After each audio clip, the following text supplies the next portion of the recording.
All right, you guys, real quick, we're going to read chapter 15, The Black Parade. I have a meeting in 20 minutes, so we'll see if we can get this done. I need a queen, please. What for? Just do it. Hand it over. Having a great put-on sigh, Hawthorne shuffled through the pack of cards until he found the queen of diamonds. I don't think you're doing this right. After the chase trial success, Hawthorne had hit an orange target riding a camel. Definitely not a cheetah.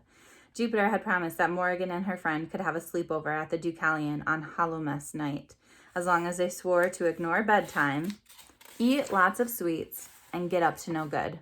True to their word, they already demolished handfuls of candy and were now teaching themselves to play poker in the music salon while they waited for Fen, who was taking them out to the Black Parade at midnight.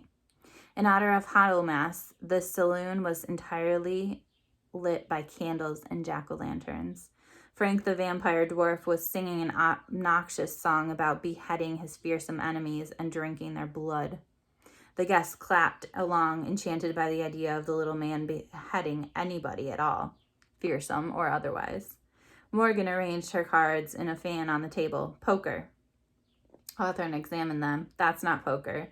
Yes, it is. Look, the Queen of Diamonds was out in the park one day, walking her dog, Jack of Diamonds. She met the King of Hearts and they fell in love.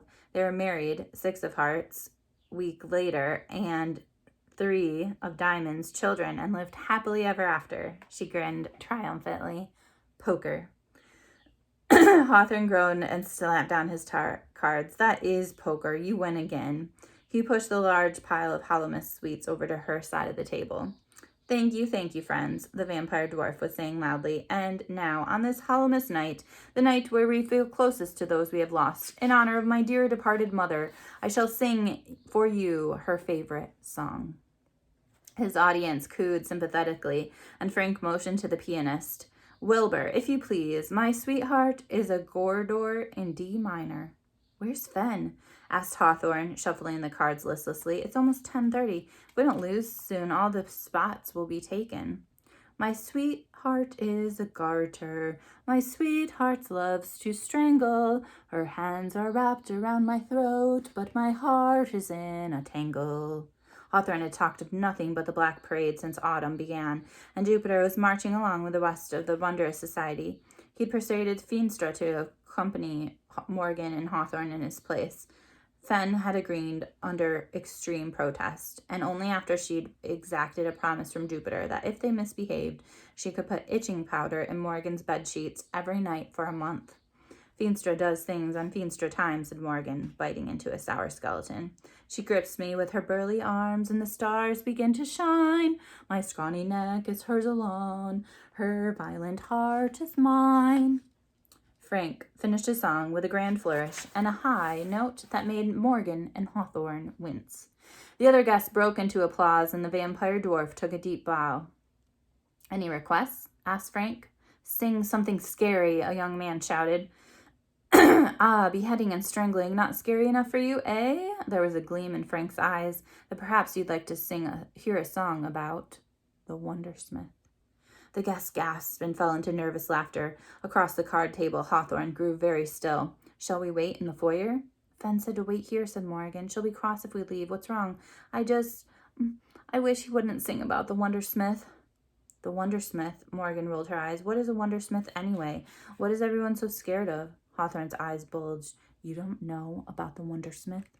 Out of the corner of the room, the piano clanked to a halt. Can that be true? Called Frank. He was staring right at Morgan. Can this really be a child who has never heard the stories of the Wundersmith? His audience turned to look at Morgan with shocked faces. She said, I've heard of him, but... She shrugged and bit the head off of a gummy ghost. Can it be? Frank continued, his voice rising, that she knows nothing of the thing they call the Butcher of Nevermore, the curse of the capital, that wicked devil with a blackened mouth and emptied eyes.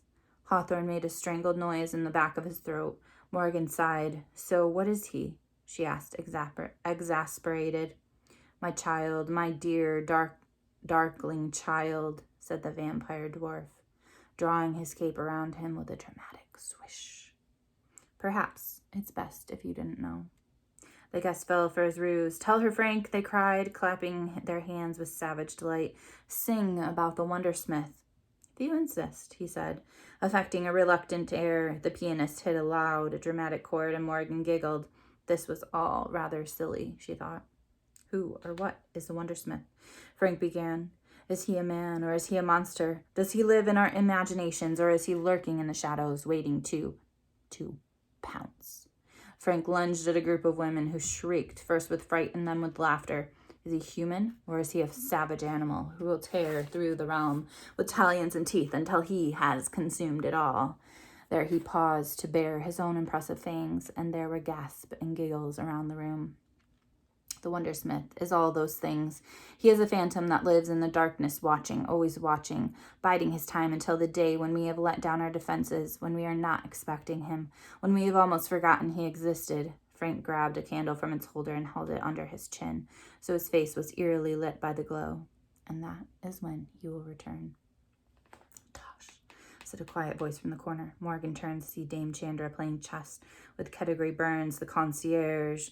They were staring at the board, deep in concentration, all but ignoring the musical going on in the opposite end of the room. Kedegri hummed in agreement. "Aye, utter nonsense." "Is it?" said Morgan. "Then the Wundersmith isn't real?" Dame Chandra sighed. "Oh, the Wundersmith is real, but I wouldn't ask that sharp-toothed showboat about it," she muttered, nodding toward Frank, who was now doing a tap dance in the instrumental break. "He wouldn't know the real Wundersmith from a potted Agatharus. He thinks it's funny, trying to scare people." Morgan frowned. "But why is everyone so scared of the Wundersmith? What is it?" "It's a very good question," said Dame Chandra. Kedegri shook his head warningly, but she waved a hand at him. "Oh, Riri, she's bound to find out sooner or later. Better to hear the truth from us, don't you think, than a load of hogwash from some other fool." Kedegri held up his hands in defeat. "All right, but I don't think North will like it." Then North should have told her himself. Dame Chandra took a moment to capture Kedegri's night and sip her brandy. Now, Frank is being silly, of course, but he poses an interesting historical question. Is the Wundersmith a man, or is he a monster? Certainly he once was a man. He once looked like a man, although almost all the photographs of portraits from his younger days have been destroyed.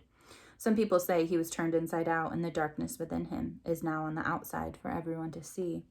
They say he is hideously deformed, that his teeth and mouth and the whites of his eyes have been turned black like a spider, that his skin is grayed and decaying like his decaying soul. "Is it true he was exiled from Nevermore?" asked Hawthorne. "Yes," said Dame Chandra, her expression.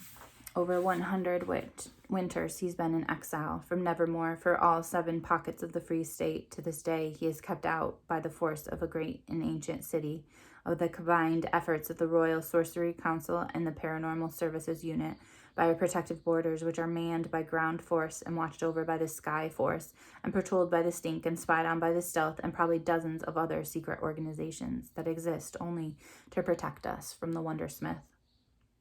Thousands of men and women all working constantly, 24 hours a day, 7 days a week, for more than 100 years to keep one man out." Morgan swallowed. "Thousands of people for one man? Why? What did he do?" "He was a man who became a monster, lass. That's what he did," said Kedegri. "A monster who made monsters of his own, who was so brilliant, so talented, so twisted, that he decided to play God. He built a great army of fearsome creatures, which he planned to conquer Nevermore, to enslave the people of our city." "Why?" Kedegri blinked. "For power, I suppose. He sought to own the city, and owning the city, to own the entire realm. Some people stepped up and tried to stop him, but they were massacred. Brave, selfless men and women destroyed by the Wundersmith and his army of monsters. It happened not too far from here in Old Town. The place where they died was renamed for those brave people, Courage Square." "We've been there. That's where the chase trial ended," said Morgan, and Hawthorne nodded grimly. It was hard to imagine the cobbled, sunlit square awash with the blood of a massacre. "And oh, we read about the Courage Square massacre, didn't we, Hawthorne, when we were studying for the book trial?"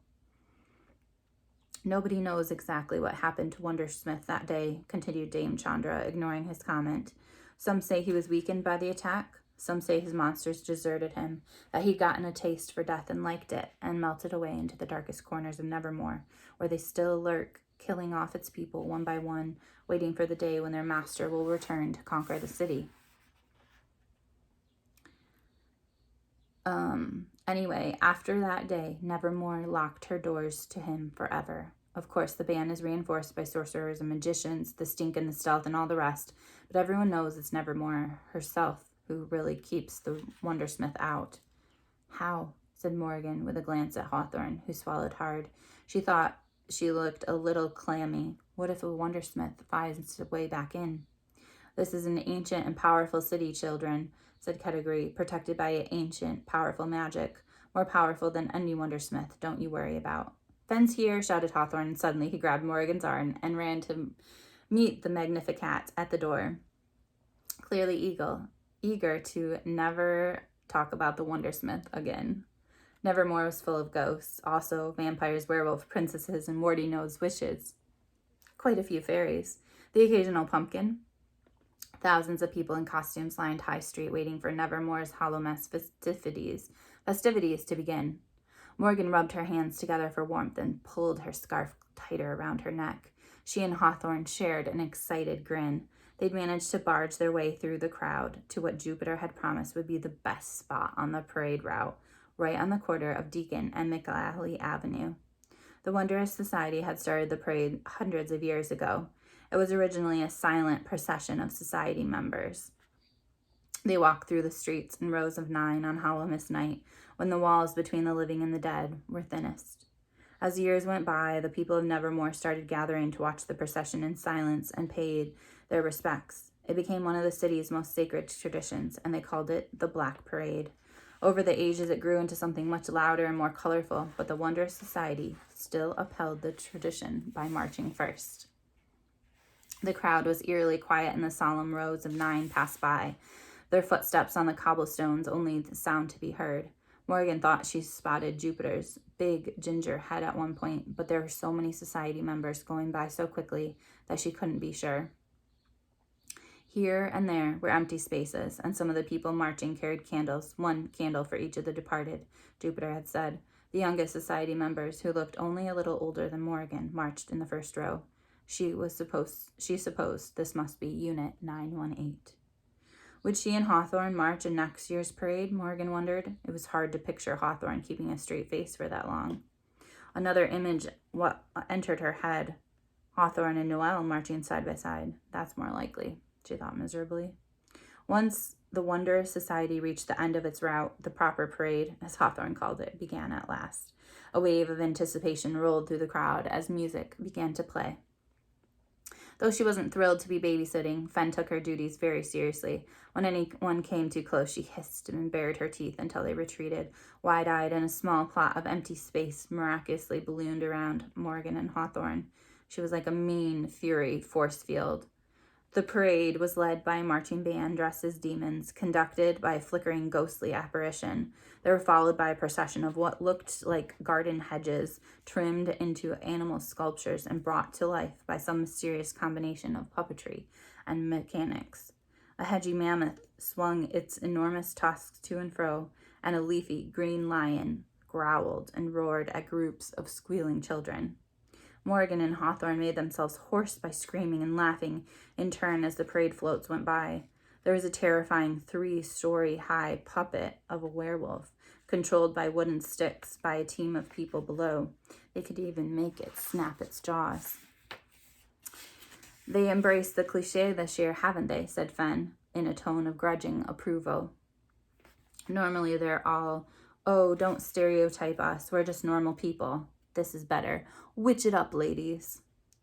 The grown-ups in the crowd are just as excited as the children, cheering as each float as it passed, with one exception. When an enormous puppet of an old man in a cape came into view, accompanied by screechy violins and spooky organ music, it was met with gasps and disapproving glares.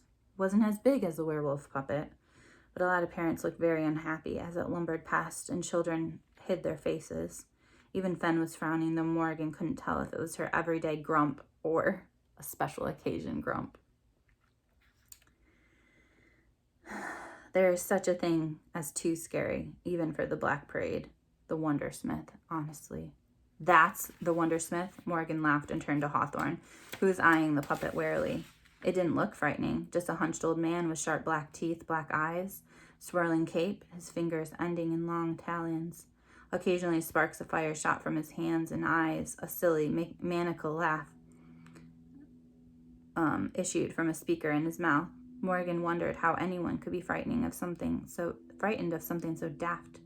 But then she remembered the story.